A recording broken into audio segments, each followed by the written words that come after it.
Good evening. It's Wednesday, and I hope that you're safe and well. I want to just speak to you very briefly this evening from Luke 8. Look at a story here, an event that's recorded in Scripture. Hopefully it'll encourage you as we go through this difficult time. I can't think of any single reason why someone should die of this COVID-19 threat. No one's deserving of the illness or death as a result of contracting this virus. Not one single person. But yet we see it going on. We see it occurring. And it's caused us some alarm, question. Some of us even questioning our faith. Some of you have friends, or at least acquaintances, or maybe some co-workers, folks you know about who have been diagnosed, who are being treated, some quarantined. Hopefully you don't know anyone that's passed away as a result of this. But I'm sure it's been very difficult. And I can say that I'm sorry that it's occurred, and I wish it had not happened. But we live in a fallen world. That's just the world we live in. The Bible tells us that there was an event thousands of years ago in the Garden of Eden, and as a result of that, the consequences, the effects of that event have been long-lasting, will last much longer, and have been much more grave than the effects of this illness and the way our lives will be when we make it through. But having gone through this and seeing the consequences of such an act of sin and the effect it has upon the world with sickness and illness, maybe we understand better why it was necessary that God intervened. And he did so in the person of his Son, who came to rid the world of the power and the penalty of sin. Some bad things occur. Some are more devastating than others, and as I've said, the consequences are often more sorrowful and longer lasting for some than others, but none greater than the effect that sin had upon the world. With that in mind, let me just challenge you to take a look at Luke chapter 8. We're going to look at the text here regarding the healing of a synagogue ruler's daughter. Matthew and Mark also record it. We're going to take a look at Luke's text, and I'll begin reading in Luke 8, verse 40. The Bible says, "Now when Jesus returned, the crowd welcomed him, and they were all waiting for him. And there came a man named Jairus, who was a ruler in the synagogue. And falling at Jesus' feet, he implored him to come to his house, for he had an only daughter, about 12 years old, and she was dying. And Jesus went, and the people pressed around him. And there was a woman there who had an issue of blood, the Bible tells us, and she touches the hem of his garment, and she is healed. And there's some conversation that takes place. The crowd is there's such a throng of people around him, no one knows exactly what has happened. But Jesus says, "I have sensed that someone has touched me." Finally she confesses, and there's some conversation. And during that time, we understand that Jairus receives some bad news. Let me read that. It says, "And falling down, she declared in the presence of all the people, the crowd, that she had touched him and that she had been healed. And of course, Jesus says to her, 'Daughter, your faith has made you well. Go in peace.' And while he was speaking, the Bible tells us that some folks from the house, from the ruler's house, arrived and told him, 'Your daughter is dead. Do not trouble the teacher anymore.' But Jesus, on hearing this, he said, 'Don't fear, only believe. Only trust, only believe, and she will be well.' So he goes to the house. He finds those who are there mourning, weeping over her. And he enters in with just a few and the parents, and he tells the young girl to arise. She does. He commands them that they give her something to eat.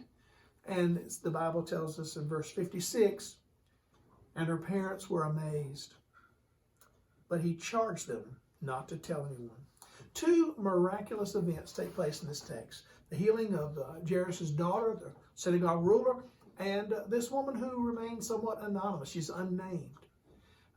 From the way she appears, the way she approaches, she seemed somewhat timid, somewhat shy, whereas Jairus, the ruler of the synagogue, would have been well known.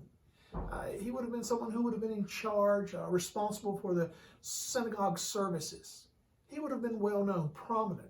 More importantly, he would have been a religious ruler. And throughout Scripture and throughout Jesus' ministry, we see that it was the religious leaders that gave him such grief, that sought they despised him. They sought to ruin his reputation, to discredit him, and even plotted to kill him. This synagogue ruler it would have taken great humility for him to, it would have taken great faith in the face of opposition from his fellow religious leaders to appeal to Jesus for this healing. But you see, he was desperate. He was coming to Jesus because he had faith that he was indeed. It seems that the popularity of Jesus was not only growing, but people were beginning to understand exactly who he was. So the story is interrupted. The lady is healed. Jesus gets back to the event of going to his house, and of course the daughter is healed. There's a text in Matthew where we only see in Matthew's account that the ruler said, that Jairus says, come and lay your hands on my daughter because she's dead. You see, he does not list that first dialogue, that earlier conversation. And so if you were to read the different accounts, you might think, well, they were varied. There may be some inconsistencies, maybe some error. The purpose of what I'm sharing tonight is not to point out, to explain away the variance in the records from the gospel narratives, but to hopefully give you a word of encouragement. And here's what I'd like to say. This woman suffered for many years. Did she deserve it? We'd say no. The young girl, 12 years old, too young to be taken from her parents, from this life. What had she done to deserve such an early death? An illness that would have led to death. And the parents, a religious leader, in his own eyes, he would have thought, how undeserving I am. I'm a man who's committed to honoring you and serving you. It's my calling, it's my life's vocation. What have I done to deserve something like this? And so I want you to be encouraged, because you may look around and think, why is this occurring? What have I done? Why is my job? Why have I been furloughed? Why is my company closing down? Why am I going through difficulties? Why is it I'm reading and hearing of so many things that are going on? Well, I'm going to tell you this. Number one, first of all, God is in control. But more importantly, God's still working. And that's what I want you to see. So let me just finish this here. Was it fair for this father to lose this little 12-year-old? No. Was he deserving? No. Can it be explained? No. And I'm not here, as I said, to give you an answer. What I'm here is to do tonight is to share with you a word of hope. And here it is. In recent weeks, I've read and listened to reports of illnesses. I've heard about deaths that are occurring rapidly around the world. And it's occurring in the lives of people who were undeserving, who were simply living life. And as I've listened to family members and those who have been suffering, and even those who have explained how difficult it is to live in something we call quarantining, my emotions are stirred. I certainly wouldn't want to go through. I feel like my life has been turned upside down as it is, but I certainly would not want to go through the exposure and the anxiety over the illness, and of course, even the illness itself.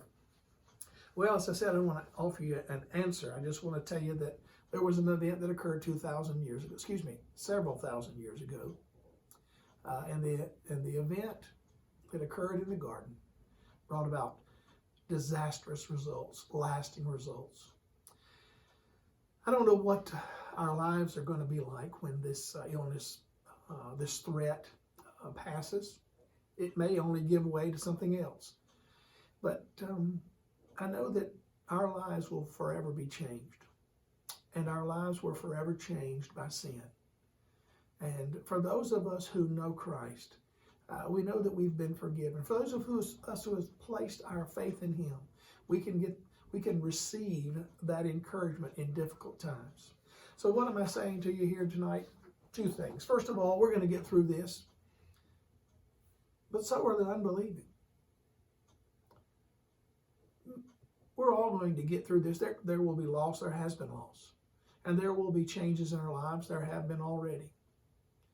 But we'll get through this. And when we do, we who know Christ and have trusted him will look back and recognize that it is our faith that got us through this difficult time. Oh, the unsaved will get through it, but at what cost? For those of us who know Christ, we will look back and be reassured and reaffirmed in our faith, and consequently in our commitment to serve him. So I pray that as you go through these days ahead, and as we anticipate perhaps the world getting back closer to normal, that you begin to think, how am I going to remember these days? How is, what change has God made in my life? As I said, he's still in control, but more importantly, he's still at work. And I pray that he's working in your life at this time as well. So let's thank God, acknowledge him, and with gratitude, we will celebrate together soon when we can meet as a church family. But until then, I pray these words will be an encouragement to you.